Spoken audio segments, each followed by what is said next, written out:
Bonjour à tous et bienvenue encore une fois dans ce nouvel épisode de Confucius, l'accessible pouvoir des neurosciences. Le sujet aujourd'hui, c'est la mémorisation, la concentration et l'apprentissage.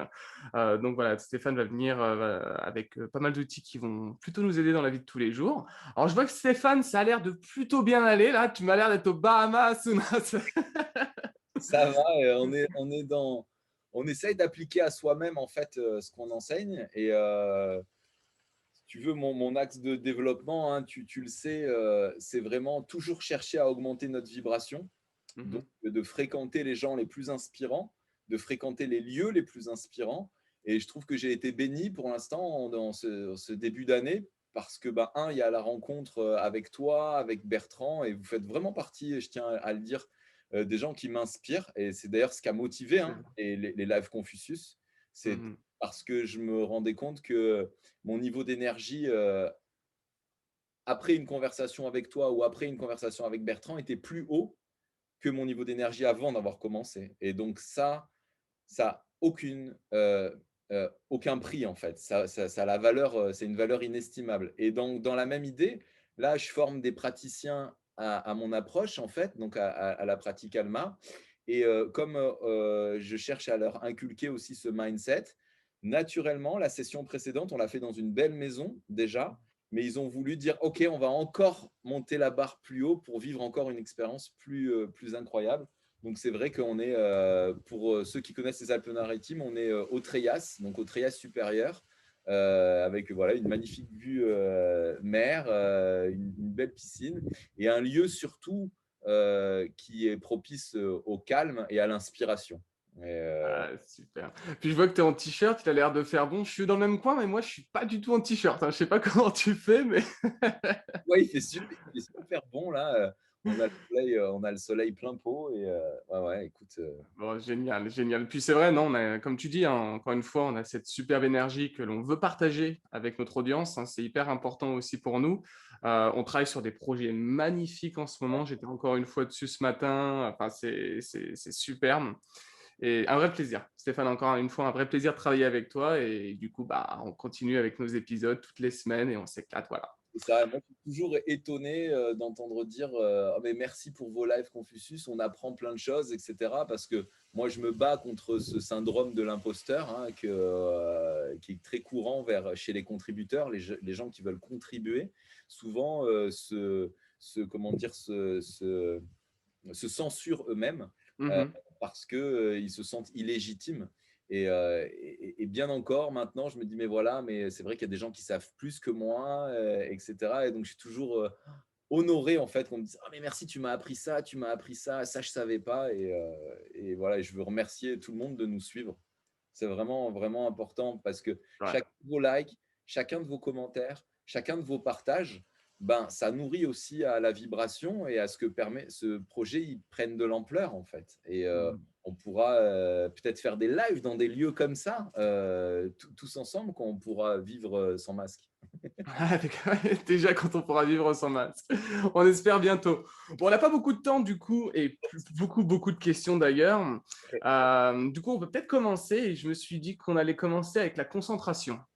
All right. Sauf si tu avais vraiment un ordre défini, mais je pensais commencer avec la concentration et je voulais savoir comment ça se passe, hein, selon la science dans notre tête.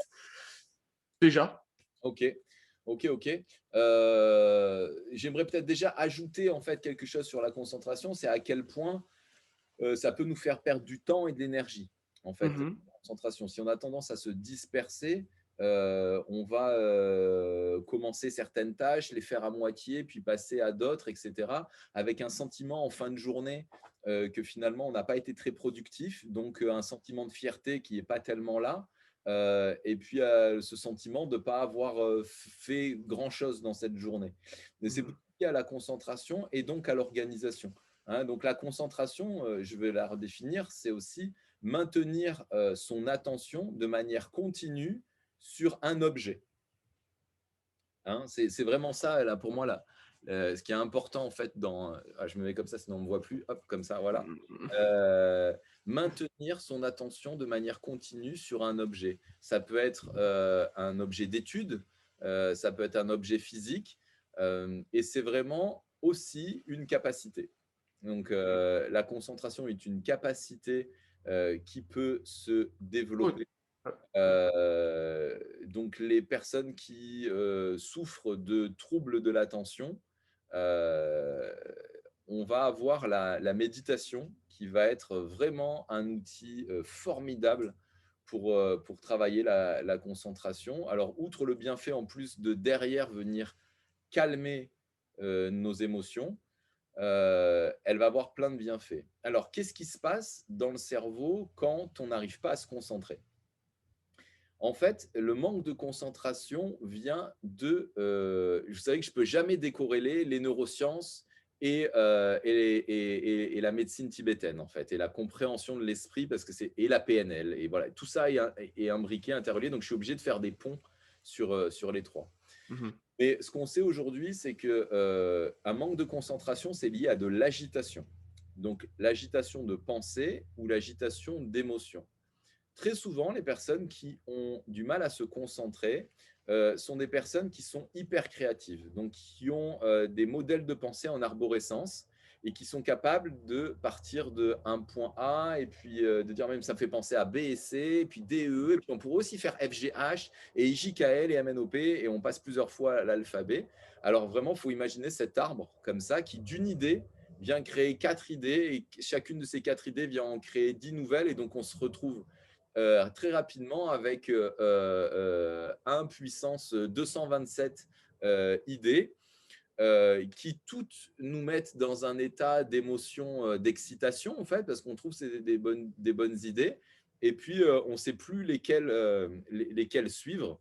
Mmh. Et de là, ça va créer quelque chose de désagréable parce que on va pas pouvoir incarner aucune idée et du coup, on va juste passer d'idée en idée, d'idée en idée, de création en création, de projet en projet, qui restent des projets qui sont complètement mentaux et abstraits. Et en fait, il n'y a pas de satisfaction de matérialiser ces projets dans la vie réelle. Et c'est bien plus simple mentalement de créer et d'imaginer quelque chose sans se confronter à la réalité, parce que dès qu'on se confronte à la réalité, c'est plus contraignant.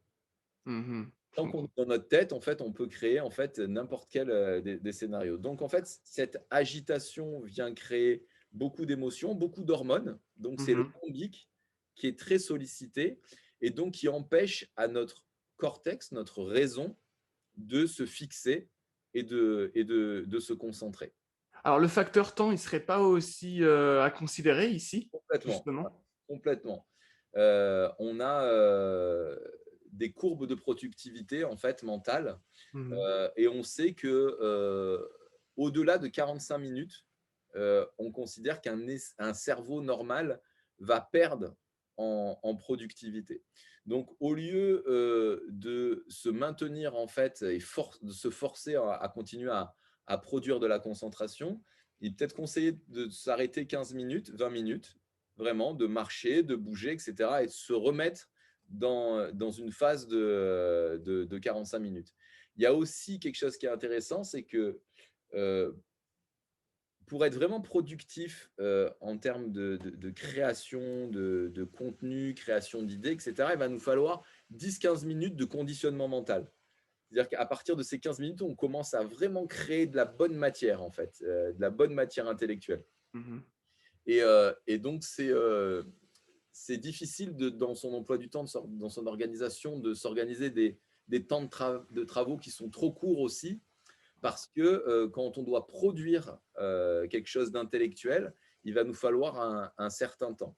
Donc, Mmh. là, je parle plus d'organisation, mais à nous de distinguer en fait les choses qui vont nous demander peu de concentration, répondre à des emails, par exemple, qui sont assez communs, ou organiser son emploi du temps, et puis des tâches qui vont nous demander plus d'énergie intellectuelle, comme, je ne sais pas, rédiger quelque chose, rédiger un article, et garder en tête que les moments où l'esprit est le plus frais, c'est le matin. Ouais.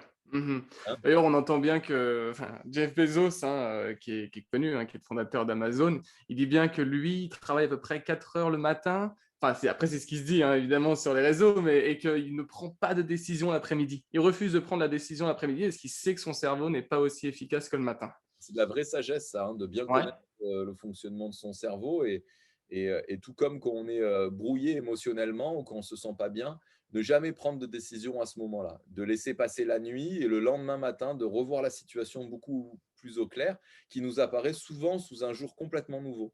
oui, c'est vrai, ça m'est arrivé beaucoup ces derniers temps et je pense à beaucoup de monde aussi pendant cette période et puis on se dit qu'on veut prendre la décision et que la décision sera la même le lendemain, on se réveille et puis on se dit: «Ah non, mais pourquoi j'ai pensé à ça finalement?» hein? C'est vrai, ça arrive tout le temps, On voit c'est la puissance incroyable. des émotions, en fait, comment Mmh. le biais émotionnel, enfin comment ouais, les émotions viennent créer un biais cognitif et nous amènent dans un type de raisonnement qui est complètement différent, en fait.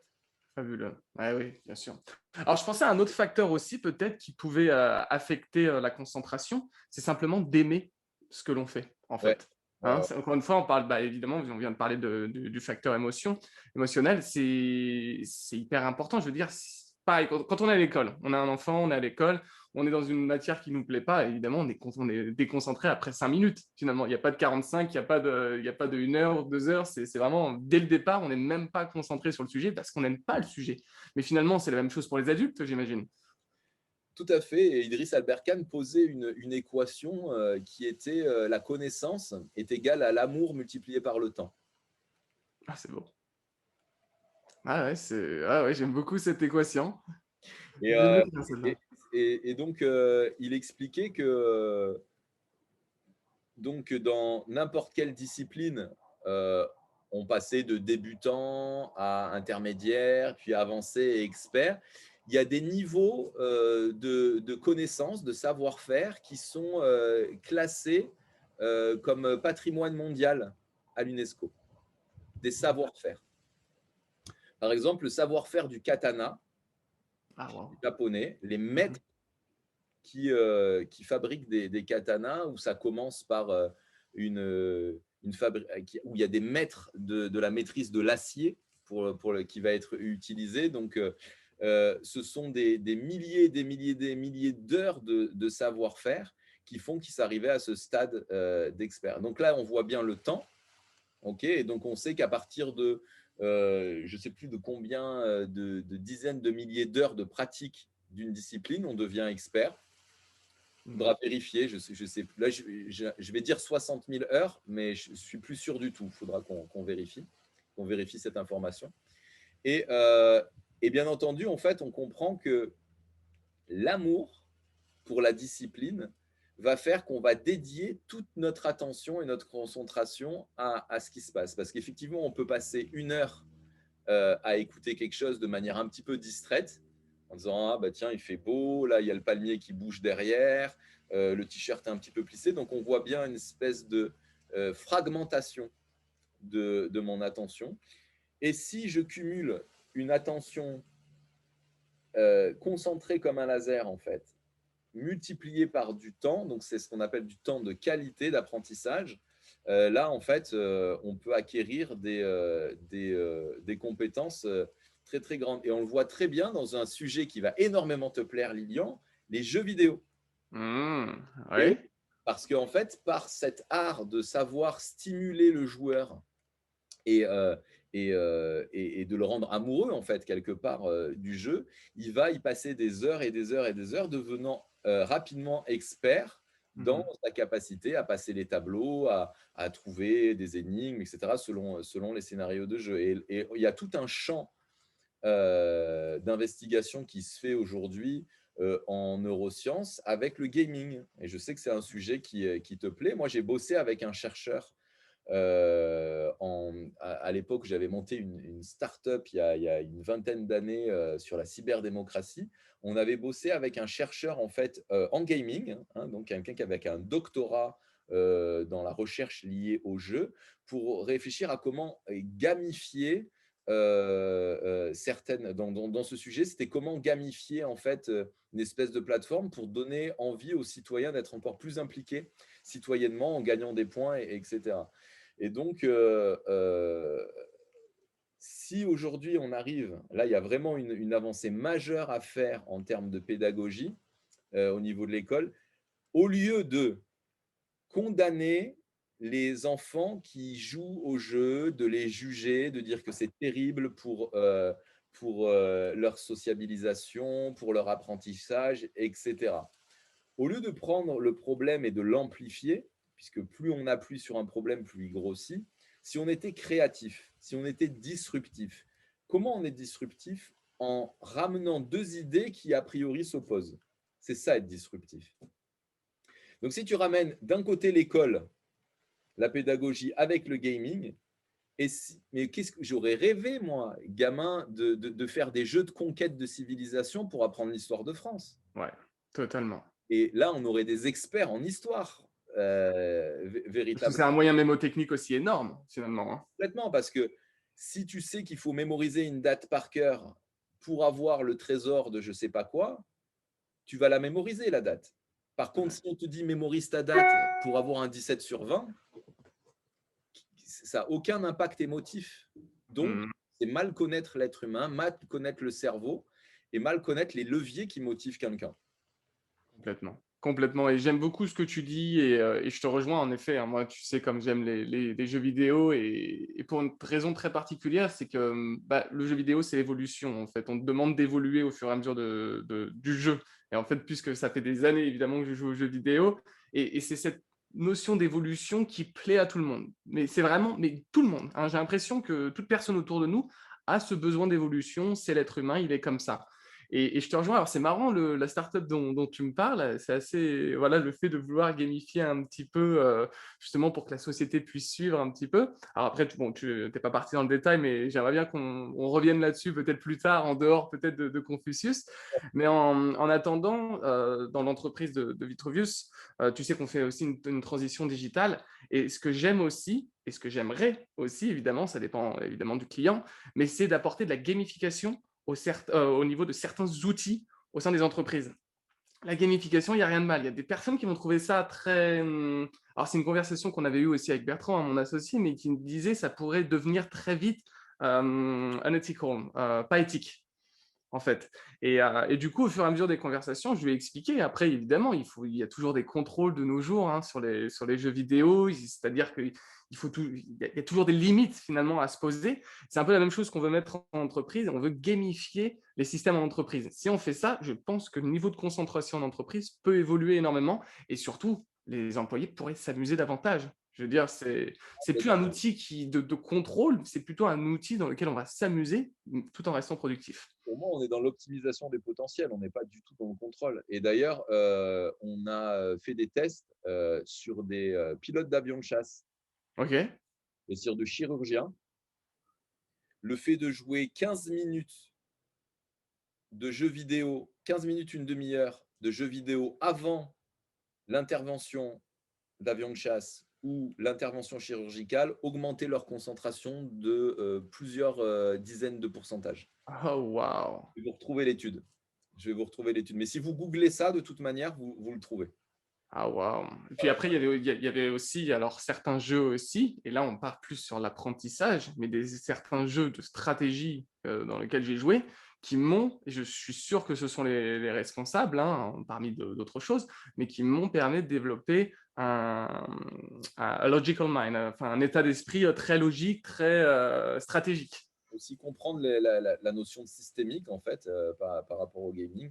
Donc voilà, ça me fait rebondir sur 2 points, ce que tu dis, c'est-à-dire qu'un outil, pour moi, il est jamais éthique ou pas éthique. Mmh.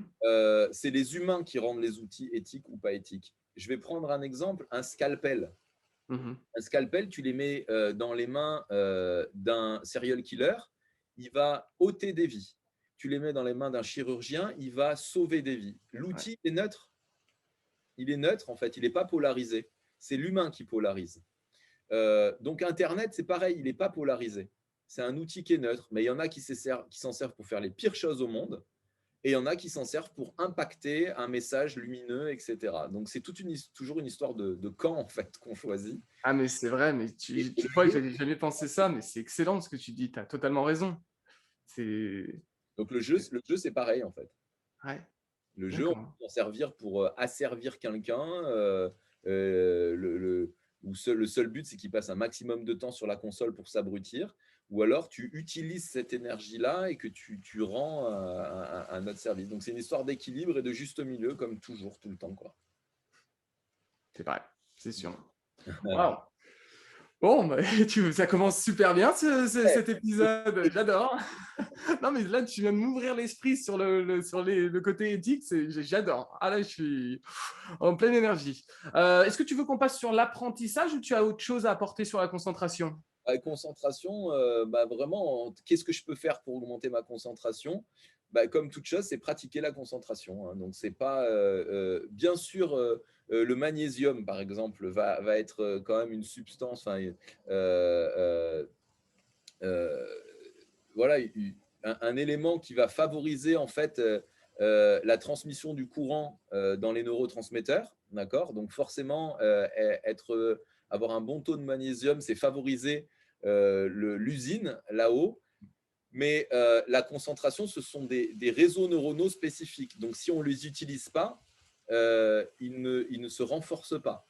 Donc, encore et toujours, c'est la pratique, hein. Donc la pratique, donc m'entraîner à fixer mon attention sur un objet et être vigilant à la déconcentration, c'est-à-dire la déviance de mon esprit à être attiré par d'autres choses. Ok. Donc, comment je peux faire? Je peux utiliser n'importe quel objet. Je peux mettre une bougie devant moi avec une flamme et puis dire, allez, pendant 5 minutes, je mets un chrono. Le but du jeu, il faut le faire comme un jeu, hein, pas comme une corvée, etc. Je vais essayer de maintenir mon attention, mon champ, en fait. C'est comme si le champ de la caméra, en fait, ne zoomait que sur la flamme et d'éviter que mon regard bouge, donc regard fixe. Et puis, on va voir qu'il va y avoir la réalité de la flamme et ma réalité subjective. Et ma Mhm. réalité subjective, elle est beaucoup plus animée que la réalité de la flamme. Et là, il va y avoir dans la réalité subjective des vacances, des souvenirs, des projets, des analyses, des extrapolations. Ah, cette flamme, elle bouge, elle est jolie, elle va peut-être s'éteindre, peut-être je peux la faire bouger avec ma pensée, mais qu'est-ce que je suis en train de faire? Mais pourquoi je passe du temps à regarder une bougie? C'est ridicule. Et voilà, toute une forme de plein de formes pensées. Et là, ça va être de dire à chaque fois, je ne prête pas attention à ces pensées, Mhm. je les laisse courir en fait, je ne les laisse pas les dévier de mon but, et mon but, c'est la bougie. Et dans la méditation traditionnelle tibétaine qu'on appelle Shiné, la méditation du calme mental, en fait, on substitue la bougie à la respiration. C'est-à-dire que je fixe mon attention sur l'inspire et sur l'expire. Le gros avantage, c'est que vous pouvez faire ça n'importe où. Vous n'avez pas besoin de Mhm. travailler une bougie. Donc, à chaque fois que je m'ennuyais, moi, pendant des années, j'ai travaillé ça dans une file d'attente, dans un bouchon, peu importe, au lieu d'avoir le sentiment de perdre mon temps ou alors d'aller sur cet outil qui justement est très mauvais pour la concentration, puisqu'en fait, on ne fait que zapper, de zapper d'informations très superficielles quand même, en fait, sur les réseaux sociaux en général. Et ce phénomène de zapping fait qu'on a du mal à maintenir notre attention de manière continue sur quelque chose parce que dès qu'on est ennuyé, on passe à quelque chose. Donc, se concentrer, c'est l'art de s'ennuyer euh, en, euh, en décontraction et donc entraîner notre esprit à simplement, je me concentre sur ma respiration et sur ma expiration. Et donc, tout ce qui brille, tout ce qui peut être séducteur, comme idée, comme conseil, comme émotion, comme extrapolation, lors de la méditation, ce n'est pas le moment. Mhm. Pas le moment de le faire. Donc, ce qu'on peut dire, c'est juste à ce moment-là, OK, merci pour toutes ces idées créatives, etc. Mais là, j'ai besoin d'être dans cet état méditatif, donc de grande qualité, et on va laisser tout ça à plus tard. D'accord? Donc, toutes les bonnes idées, tu dis à ton cerveau de les ramener dans 45 minutes, dans une heure, dans un jour. Il n'y a pas de peur de perdre ces idées-là. Et qu'est-ce qui se passe? C'est que quand tu es dans cet état de méditation où tu arrives à rester concentré, les ondes de ton cerveau vont commencer à passer de bêta à alpha et de alpha à θ. C'est-à-dire qu'on passe sur un état de, je ne sais pas si vous voyez la mer là, hein. Ouais. Ouais, voilà, un état de mer plate Mhm. comme celle-ci. et qui amène à un bien-être en fait émotionnel et une grande clarté d'esprit. C'est-à-dire qu'il n'y a plus d'agitation dans l'esprit. Et alors là, dans cet état-là, si tu te mets à une tâche derrière, il y a une efficacité du cerveau que je vous invite à mesurer, hein, à faire Mmh. votre propre expérience qui est incroyable. Et dans la demi-heure, les 45 minutes qui vont suivre, tu peux abattre l'équivalent de 3 4 heures de travail en état de conscience ordinaire. Mmh, d'accord. D'où on arrive à faire des semaines de travail de 10 12 heures ou de 10 15 heures, avec pourtant une grosse activité, mais tu es tellement allé à à l'exploitation de tes potentiels que tu arrives à faire en 10 12 heures ce que quelqu'un va faire en 40 heures de travail, en fait. Mmh.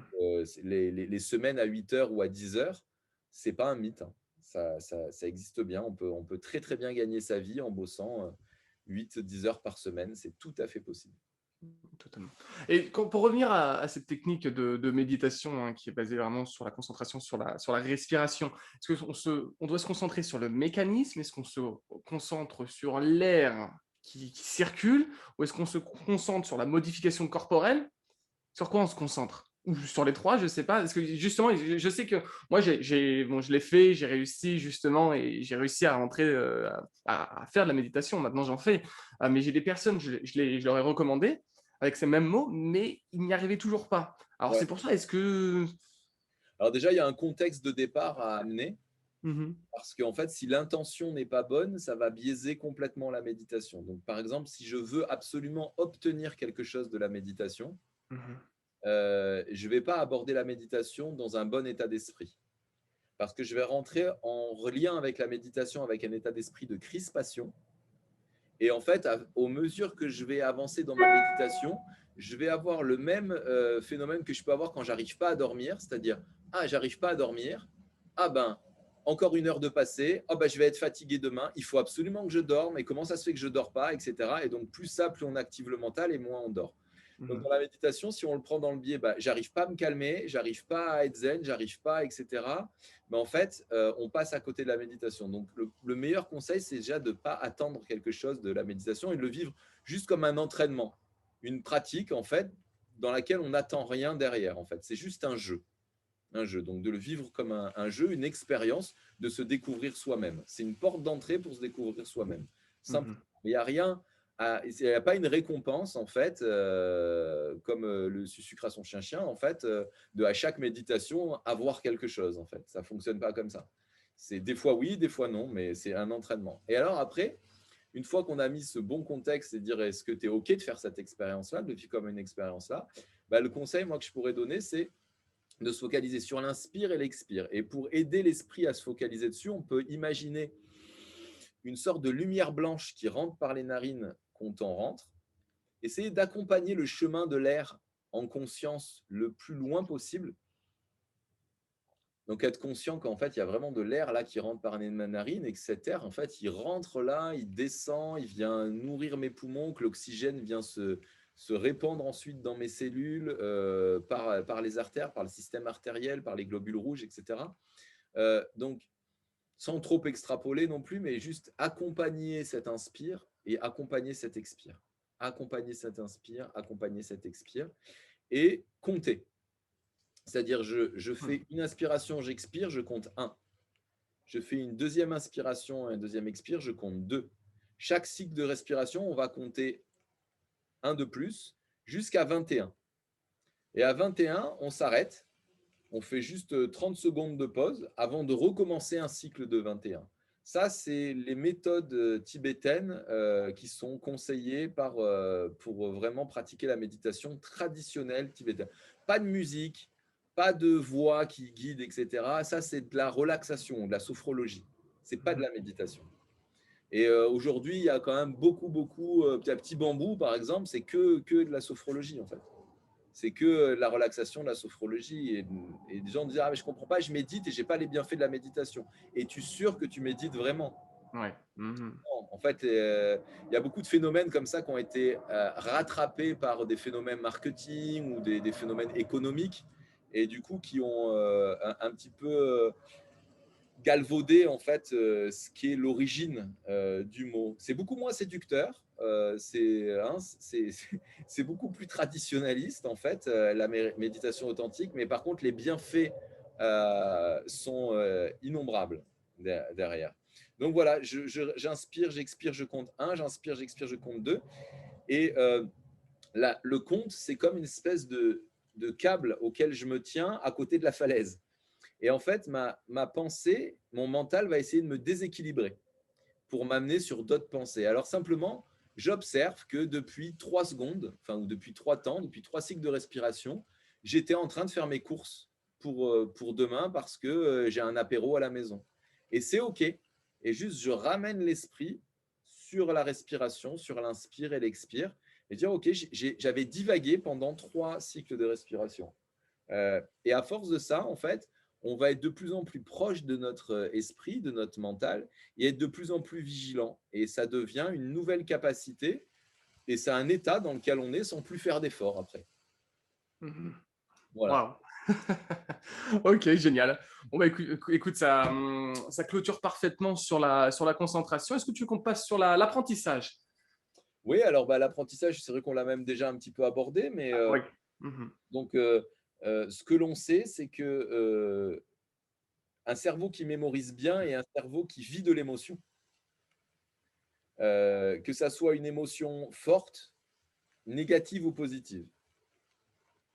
Donc le limbique est vraiment impliqué dans le processus de mémorisation, et on le voit bien puisque quand on a des choses fortes qu'on a vécues émotionnellement, ben, on appelle ça des traumas et on s'en souvient très, très bien. C'est comme Mmh. si c'était imprimé dans notre carte mère, et puis en même temps, les bons souvenirs, voilà, on s'en souvient bien. Ce qui nous amène naturellement à comprendre que quand on aime une discipline, ça favorise le processus d'apprentissage. Heu, D'accord. donc je vais citer là Federer, qui dit que dans le modèle d'apprentissage d'apprendre le tennis, de toute manière, ou dans n'importe quelle discipline, pour arriver à l'excellence, il n'y a aucun autre moyen que travailler dur, travailler beaucoup, beaucoup pratiquer, beaucoup pratiquer. Donc, vouloir exceller dans un domaine qu'on n'aime pas, c'est un vœu pieux, parce qu'on n'arrivera jamais à passer le nombre d'heures suffisantes pour exceller dans ce domaine. Mmh. C'est pourquoi il est plus intelligent dans une orientation de regarder ce qu'on aime que là où on est bon. Et là, mes amis conseillers d'orientation professionnelle, je vous fais passer le message. Les questions que vous devriez poser aux personnes que vous orientez, c'est qu'est-ce que tu aimes vraiment faire? J'en doute pas que vous le faites déjà, mais encore enfoncer le clou à ce niveau-là. Et non pas dans quoi tu es bon. Moi, en fait, on m'a orienté parce que j'étais bon en maths et en physique et on m'a dit fais S. Mmh. Ouais, Mais puis mes compétences, en fait. Mes mmh. compétences ne me définissent pas en tant qu'individu. Par contre, quand je suis au niveau de l'amour, de la passion, là, ouais, c'est mon âme qui est impliquée. Et là, je vais m'orienter peut-être vers un métier dans lequel je ne suis pas bon, je ne suis pas naturellement doué, mais je vais devenir excellent. Parce que comme j'aime ce que je fais, je vais pouvoir passer des heures énormes à bosser, alors que peut-être quelqu'un qui est talentueux et ça rejoint le dernier live, tu te rappelles, sur le talent et le don, Absolument. des gens qui sont talentueux dans un domaine, mais finalement qui n'aiment pas tant que ça, et ils vont pas passer les heures que celui qui est passionné va passer. Donc, on retombe sur mes pattes avec Idriss Alberkane, hein, donc l'expertise, l'excellence, en fait, est égal à l'amour multiplié par le temps. Ouais, je comprends. Mais alors, il y a une question qui vient d'apparaître. On se dit: «Oui, voilà, on va pouvoir améliorer nos compétences si on fait vraiment quelque chose que l'on aime». Mais comment définit-on vraiment ce que l'on aime? Et moi-même, j'ai encore du mal. C'est-à-dire qu'on peut aimer tellement de choses ou tellement peu de choses, c'est compliqué au bout d'un moment. On se perd aussi. C'est un peu comme toutes ces idées qui nous viennent à l'esprit et on ne sait pas les organiser non plus. C'est un peu la même chose au niveau de l'émotion finalement. Et qu'est-ce qu'on aime vraiment? Comment on détermine ce que l'on aime vraiment, en fait? Bah, en fait, là, ça va être le phénomène d'agitation qui est là et qui va nous disperser sur plusieurs sources d'intérêt. Et Mmh. il y a des choses qui nous séduisent intellectuellement, pour lesquelles on porte un intérêt. Et il y a des choses que quand on le fait, notre énergie augmente. Ça serait déjà un bon indicateur, ça, de regarder. Qu'est-ce Mhm. que je fais aujourd'hui qui non seulement ne me coûte pas, mais quand j'ai fini, je suis dans un plus haut niveau d'énergie. Par exemple, quand je fais un live avec toi, je suis avec un plus haut niveau d'énergie que j'ai commencé avant. Quand je fais un coaching de groupe pour le programme Alma, même si je suis fatigué en début de coaching de groupe ou 15 minutes avant, à la fin, je suis dans un état d'énergie immense. Ça veut dire que j'adore faire ce que je suis en train de faire à ce moment-là. Donc déjà, regardez en fait, qu'est-ce qui me met en haut niveau d'énergie. Et, D'accord. euh, et, et une autre chose, c'est être capable euh, de donner de l'importance à cette attirance sans nécessairement oui, à avoir un plan derrière. Là, je fais allusion à s'autoriser à aller dans une direction juste par ce que j'aime ça. Par exemple, là, tu vois, j'ai des gens qui sont en reconversion professionnelle. OK. Il n'y a pas nécessairement un plan rationnel qui est tracé à 1 an, 2 ans, 3 ans, mais elles ont tout le courage d'écouter leur âme, leur voix interne en disant je ne peux pas vraiment l'expliquer à mon environnement, aux autres, etc. Mais je me sens en haute énergie quand je fais ça. Donc, pourquoi chercher plus compliqué, en fait, finalement? Je me sens en haute énergie, donc je continue, sans nécessairement encore avoir la visibilité de comment ça va se matérialiser dans ma vie professionnelle. Et ceux qui galèrent, en fait, d'en trouver leur mission de vie ou leur grande passion, sont ceux qui attendent un plan, en fait, de se réveiller avec dire, ben voilà, ton métier, ça sera ça, avec un nom, avec un plan. Dans 6 mois, tu fais ça. Dans 3 ans, ça fonctionne pas comme ça. En fait, on a perdu la capacité à écouter cette intuition, donc le système court dont parle le livre Système 1, Système 2, le prix Nobel de l'économie. Euh, Ce système court qui nous ramène à l'intuition, qui nous ramène à la quête de sens, qui nous ramène à cette intelligence universelle. Retrouver cette intelligence en nous, c'est se garantir les meilleures décisions et les meilleurs choix qu'on peut faire dans notre vie. Et Mhm. c'est renoncer à une partie de contrôle et de rationnel. On ne peut pas tout le temps dans cette vie avoir un plan à 1 an, à 2 ans, à ce qui va m'arriver. On n'est pas dans la zone de croissance à ce moment-là, on n'est pas dans le growth mindset. Donc accepter d'avancer dans le flou, accepter d'avancer dans le brouillard, mais en écoutant vraiment ce qu'il y a là. Ça, Mhm. c'est vraiment une des clés pour trouver sa mission de vie, trouver son sens et prendre la bonne direction qui nous épanouit. Mhm. On voit bien, hein, les décisions rationnelles qu'on a faites ne nous amènent pas à un haut niveau d'énergie. Ça nous amène à une sécurité, à un confort, mais je vois le nombre de personnes, moi, que j'accompagne qui ont tout confortable au niveau du confort et au niveau de la sécurité. Et tu peux avoir un bon salaire, avoir tout ce qu'il faut matériellement et te rendre compte que la vie, elle a une saveur qui est bien plus profonde que ça, en fait. Donc voilà mon conseil que je pourrais donner. D'accord, ok. Bah, merci beaucoup. Alright, et en parlant donc d'apprentissage, tu voulais nous partager aussi une technique de lecture rapide. C'est un petit peu le bonus aussi, ça. Oui, alors en fait, moi, j'ai pas nécessairement, je suis pas expert en fait, comme je te Non, disais, bien sûr. Ouais. en technique de lecture rapide. Juste ce que je voulais, c'est vous éclairer en fait sur le fait que c'est possible. Mhm. C'est vraiment possible. Il y a des techniques pour lire des livres en temps record.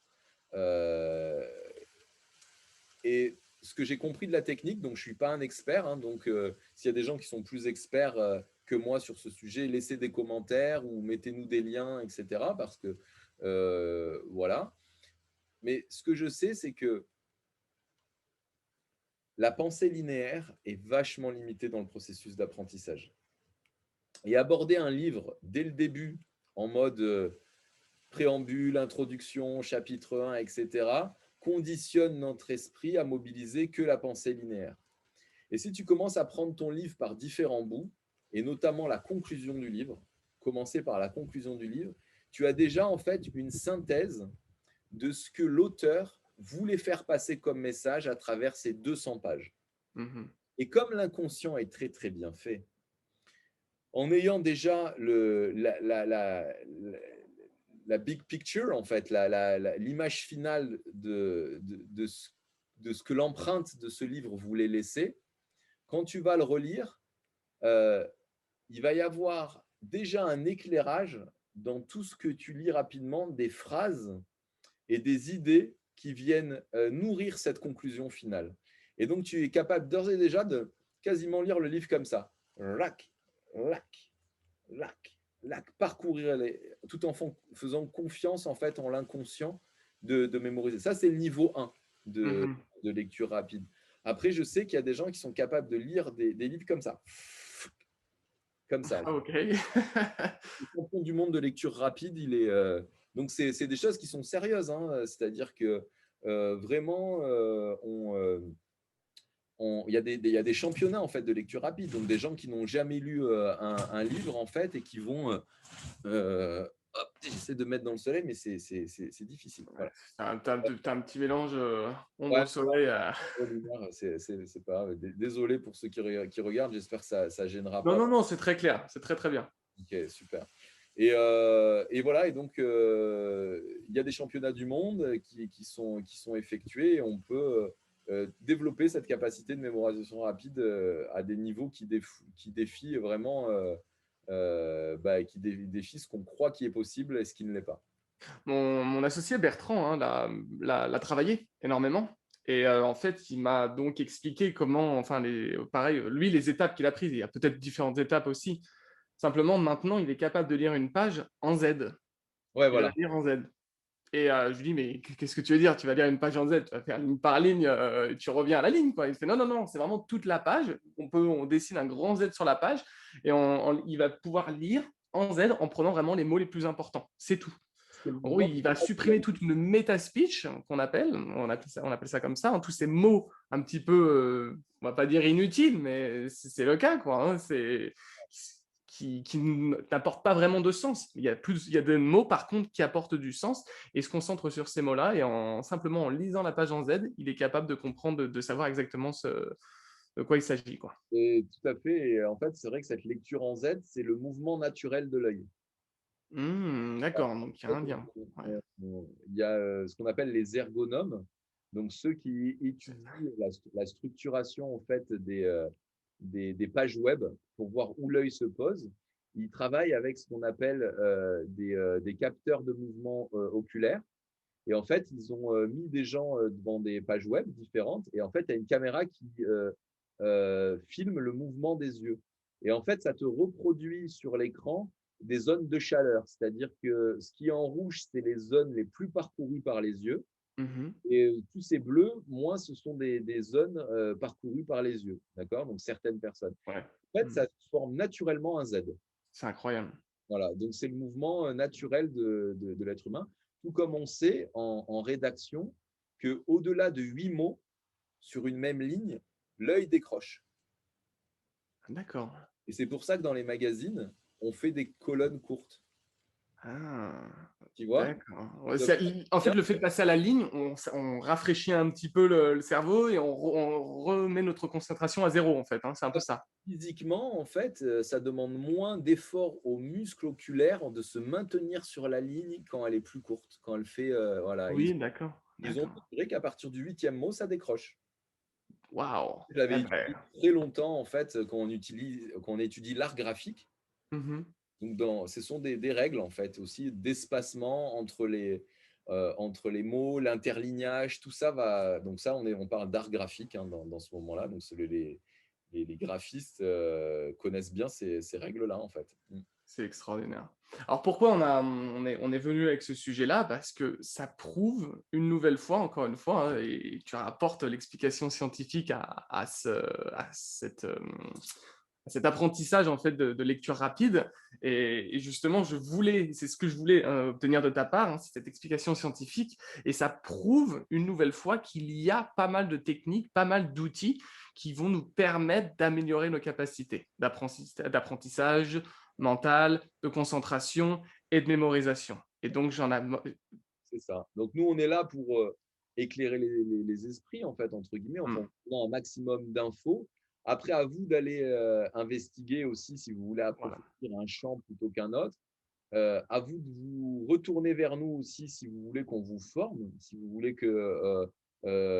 souscrire à des programmes spécifiques. Aujourd'hui, on est capable de vous aider pour la mémorisation, pour la concentration, pour différents Pour le domaines. changement. Capacité. Mhm. OK, mais là, notre objectif premier est de vous faire passer de l'info pour que le champ des possibles, il fasse comme ça, déjà. Voilà. Et nous, c'est gagné déjà. Si on a réussi à vous donner encore plus d'espoir dans votre capacité à augmenter vos potentiels, c'est super parce que moi, ma mission, elle est remplie dans ce cas-là et je pense que Lilian aussi. Ah, Euh, absolument. Quelque chose qui voilà, nous met en joie. Et si ensuite vous pensez que c'est quelque chose qui demande, et je pense que vous avez raison, de la rigueur, de la pédagogie, de l'expérience, nous, on peut mettre en contribution notre pédagogie, notre expérience, nos techniques pour que vous gagniez du temps, en fait, au lieu d'apprendre par vous-même. Mais c'est à vous de décider vraiment. Super. Écoute, Stéphane, je comprends pas, on est déjà à la fin de notre épisode. C'est ça, c'est ça. Non, Ben, mais c'est trop. ouais, Je voulais qu'on aille en plus sur la mémorisation inconsciente, et puis. On en parlera dans un autre docu, hein, parce que voilà, il y a pas mal de choses à faire et on a un super sujet à couvrir, mais notamment la mémoire absolue, cette Mhm. très rare capacité qu'ont des personnes à voir une scène, à balayer une scène des yeux et ensuite aller dans un lieu complètement caché et de redessiner au nombre de tuiles près, au nombre de personnes qu'il y avait à ce moment-là, l'exacte réalité, ce qu'on appelle la mémoire absolue, très souvent observée chez les autistes, qui, moi, sont une population qui me fascine, que Mhm. j'adore, en fait. Ouais, pareil. Et voilà, ça sera aussi des sujets à venir de dire aussi, est-ce que ce qu'on classe aujourd'hui dans la différence de perception, souvent comme de la folie ou de l'handicap, n'est pas en fait des capacités extraordinaires que l'être humain ordinaire a peur et donc il le classe dans la folie aujourd'hui parce qu'il ne sait pas l'expliquer. Et ça serait très intéressant parce que si on commençait à appréhender ces domaines-là sous un autre regard, bah, peut-être que nous, on en ressortirait nettement grandi. Donc, ça Mhm. peut être un sujet intéressant pour un prochain live. À voir. Absolument. Pas trop de spoilers pour la semaine prochaine, parce que justement, je pense on va discuter de la mémorisation, hein, davantage sur la mémorisation, sur d'autres, sûrement techniques d'apprentissage aussi. Des Ah, sujets qui vous intéressent, vraiment. Aujourd'hui, les neurosciences, ça peut vous aider à améliorer votre rapport à l'argent, aux hommes, aux femmes, à la relation sentimentale.